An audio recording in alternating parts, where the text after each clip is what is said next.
नमस्कार, आपके साथ मैं हूं समीर अब्बास और आज हम बात करने जा रहे हैं मिडिल ईस्ट की उस चुपचाप चल रही जंग की जिसमें ना आवाज है ना धमाके, लेकिन दांव पर है पूरा क्षेत्रीय नियंत्रण, तेल और अरब दुनिया का शक्ति संतुलन।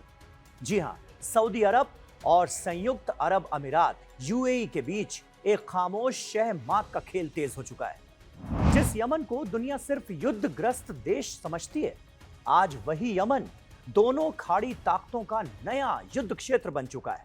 कुछ साल पहले तक सऊदी अरब और यूएई यमन में एक साथ लड़ रहे थे, जी हां, हूती विद्रोहियों के खिलाफ। लेकिन धीरे धीरे दोनों की रणनीति अलग हो गई।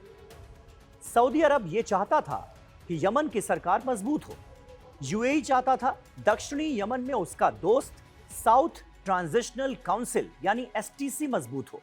और अब यह मतभेद एक ओपन चेस गेम में बदल चुका है। ताजा घटनाएं बताती हैं कि सऊदी ने सूडान में यूएई को घेरने की कोशिश की। अब यूएई ने यमन में सऊदी पर पलटवार कर दिया है।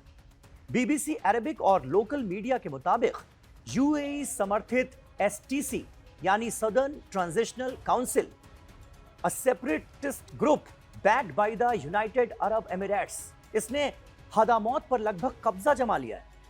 अब रिपोर्ट्स कहती हैं कि एसटीसी के लड़ाके राजधानी सना की ओर आगे बढ़ रहे हैं। सना को वर्तमान में हूती विद्रोही कंट्रोल करते हैं, लेकिन इस बार परिस्थितियां हूती के खिलाफ खड़ी हैं। एसटीसी के आत्मविश्वास की दो मुख्य वजहें नजर आती हैं: इजरायल और अमेरिका का दखल। हूती इस वक्त सीधे इजरायल और अमेरिका के रडार पर है। इजरायल के हमलों में उनके कई कमांडर्स मारे जा चुके हैं। इस डर से उनके टॉप फाइटर्स जमीन के अंदर छिपे हुए हैं। अगर वो खुले में लड़ने आए तो इजरायल मिनटों में उन्हें निशाना बना सकता है। दूसरा, हथियार और सपोर्ट की भारी कमी। ईरान से भी हूती के रिश्ते अब पहले जैसे नहीं रहे। हथियार पहुंचना कम हो चुका है।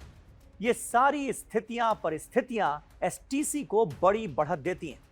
मामला सिर्फ राजनीति या दखल का नहीं है, मामला है तेल का।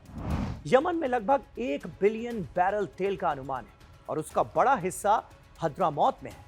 इसी वजह से इसे कहा जाता है येमेन्स ऑयल वेल।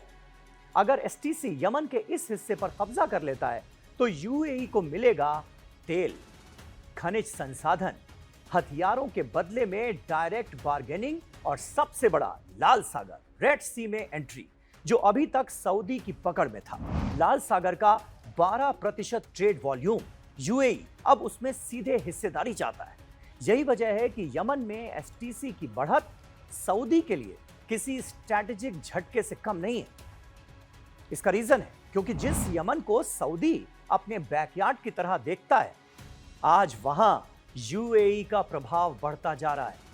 लाल सागर पर सऊदी का डेकेड्स पुराना वर्चस्व अब चुनौती में है। और अब सबसे बड़ी बात, यूएई मध्य पूर्व की शक्ति संरचना में सऊदी के बराबर का खिलाड़ी बनकर उभर रहा है।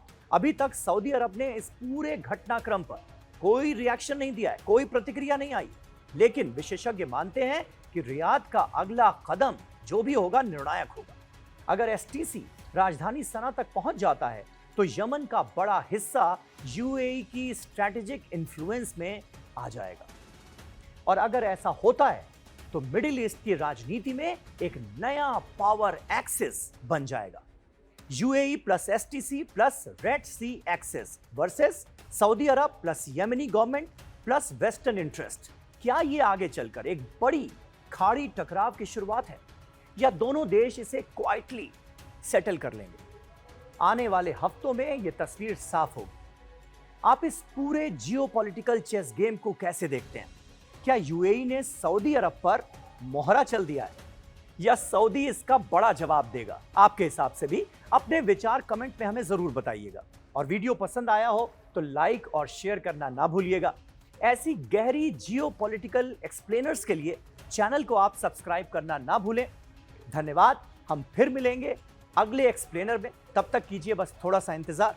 नमस्कार।